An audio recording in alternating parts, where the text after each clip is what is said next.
Assalamu alaikum. Cemaat kandaysızlar. Hurmatlı cemaat, da satуга bir uyuğuz geldi. Ушул uydu tuğanlar körüңүздөр. Жақын болуз туғандар.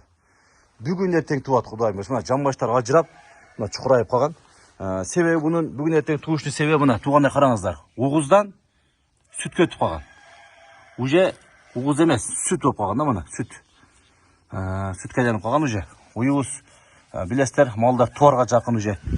Süt болып қалады, уғызарлаш süt болып қалады туғандар. Малдың сипаттары өте жақсы. Мал тейіп, онда өнері жоқ. Мына бұл жағдан дағы сағап көрелік. Мал оң жағдан дағы, сол жағдан дағы мына желіндері дағы өте жақсы. Төрт жерде тұрады туғандар. Соскалары бүт жақ іштейді, үчемшек емес, малдың айыбы жоқ. Туғандар мына төртінші баласы қардыдағы. Бала мына қолыңыздар ап келсеңіздерде тиіп тұрады, Құдай бұйырса. Бүгін ертең туу берет. Ушу малды жакшы кылып энчи кылып алыңыздар туғандар. Басы дагы өтө жөндүү коюлуп атат. Басы жөндүү коюлуп атат.